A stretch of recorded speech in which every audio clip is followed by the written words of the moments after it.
Балдарды садикке, жігітімді жұмысқа жібергеннен кейін кино көріп отыруға тіске басар істедім. Ол үшін маған 5 минут-ақ уақыт кетті. Шайым қайнағанша жанында пицца да дайын. Егер сіз бұны дайындап көрмеген болсаңыз, обязательно дайындап көру керек екен. Әрі оңай, бірден піседі. Оған керек болады бізге көріп тұрғандай жұмыртқа, бір қасық майонез, тағы бір қасық кефир қостым.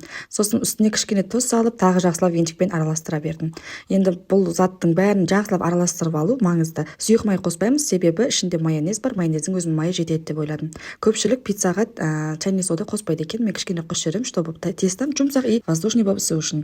Үстіне 2 қасық ұн салып жақсылап тұрып араластырдым да, газымды жағып, блинчик пісіретін сковородкамды жақсылап қыздырып алдым. Сосын астына баяу қойып, дайын болған массамды салдым. Бұл жерде ең қатты маңыздысы газды астын бер қып қоймау керек. Ол кезде сіздің массаңыздың асты үсті көпіршігіп пісіп қалады. Сөйтіп мен бәрін жайғастырғаннан кейін үстіне дайындап қойған начинкамды салдым. Бұл жерде менде колбаса 2 түрлі және де сыр. Обычно үстіне мен майонез бен кетчуп салатынмын. Осы кезде кішкене диета деген заттарды ойлап кеттім ба білмеймін, салғым келген жоқ.